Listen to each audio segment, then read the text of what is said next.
Bili tayo ng buko, mura lang. Ayan. Tapos yung isa, binalatan ko. Ayan, ito na yung binalatan ko kanina, guys. Ayan, kain tayo guys ng buko. Sarap ito. Kasi bagong pitas pa siya. Ayan.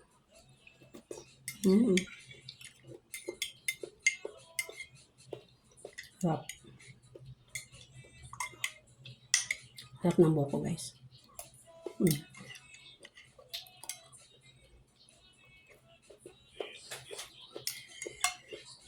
Sa umaga, masarap ko mag-inom ng sabaw ng buko. Kung wala ka pang kinain.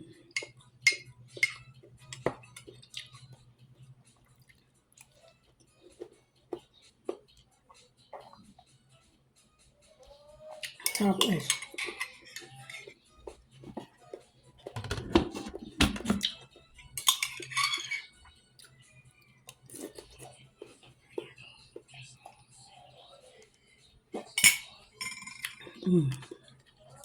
Alam nyo guys, ito, basura na ito kasi balat ng buko guys. Pero pag may mga orchids kayo, pwede yan. Ilalagay nyo siya sa orchids. May pakinabang pa siya. Yan, ipakita ko sa inyo.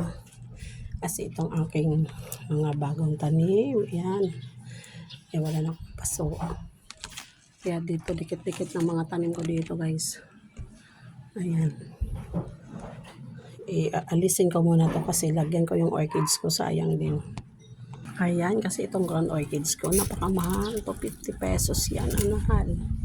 Lalagyan ko siya ng mga buno. Tsaka ito din, ang mahal din ito. Meron din akong panda, buhay na siya. Ayan, ito wala ng bulaklak. Lalagyan ko siya ng bulok guys. Ayan guys, nalagyan ko na. Tingnan nyo guys. Kasi itong kanyang ito kasi guys, matubig to yan yan Yan, hindi ko pa yan nalagyan ng tubig pero matubig yan. Kaya yan ang gusto ng orchids. Kasi ang gusto nila lagi matubig. Ayan, tapos yung mga balat dito ko rin ilagay sa mga bagumbilya ko para may pakinabang siya. Kasi mga halaman ko ayan siya. Meron pa dun sa dulo, maraming bulaklak na yan. Yan, itong bagumbilya ko guys, namumulaklak na siya. Pero lang, konti pa lang. Kasi katatanim ko lang nito.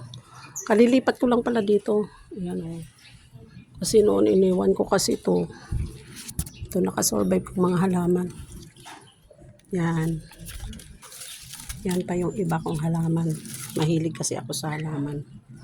Kaya yan, binaba ko muna siya. Kasi itong millionaire ko marami na rin. Kasi yung mga itlog guys, diba pag kumakain tayo ng itlog, ayan, pwede rin yan abono dito yan guys. Mga balat ng itlog. Para maganda ang mga dahon niya. Yan.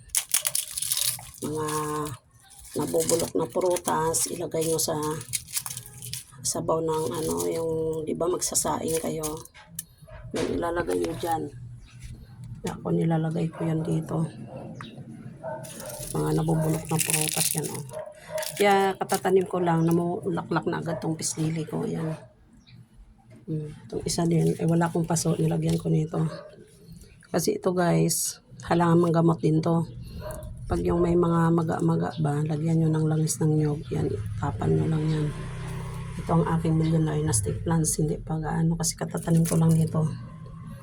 Yan, aloe vera, snake plants. Ito snake plants din to na isang klase. Iwan ko anong pangalan nito.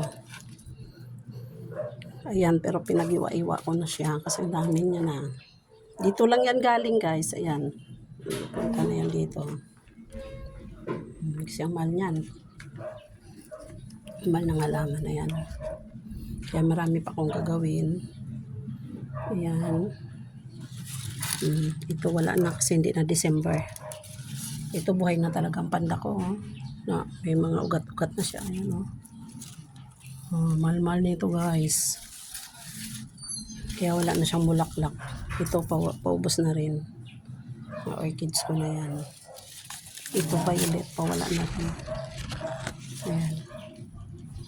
Kaya maganda talaga siya yung bunot ng nyog.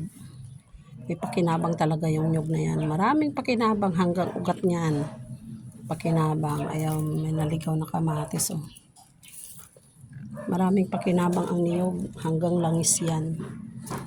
Yan. Nilalagyan ko to kasi ang mahal nito. Violet din ang bulaklak nito. Ito mga nakasurvive kong halaman. Tsaka ito. So yung dami kong orchids dati, hindi nakasurvive. Iniwan ko kasi ng 3 years. Ayun na lang mga mga bagong bili. Yan guys.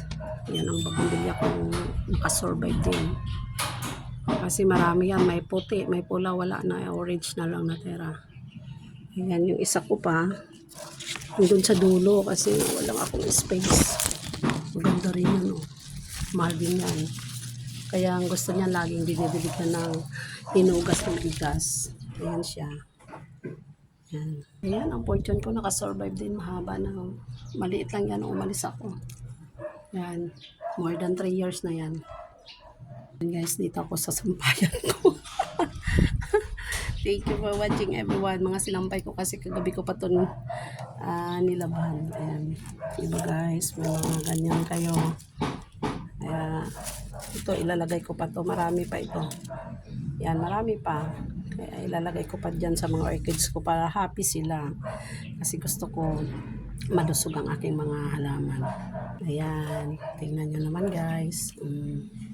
Nung dumating ko, halos mamatay na yan. Nakasurvive na siya. Sinalagaan ko talaga yan sila. Maganda din ang bulaklak niyan. Ito maganda din, pabagsak ang bulaklak niya. Hindi ko alam anong ID niyan. Basta maganda yan. Ayan. Thank you for watching everyone. Ayan, may mga naligaw na ng mga yung prutas ba na kinakain ko. Ilalagay ko dito. Kaya nabubuhay din sila. Ayan. Ayan. Kasi pislili yan na maliit. Ito, hindi ko alam anong ID nito. Kasi maraming klase ito eh. Ayan guys. Thank you for watching. See you my next video. Ayan. Kasi dito lang yan sa aking terrace sa taas. Ayan. Kasi wala kaming space dahil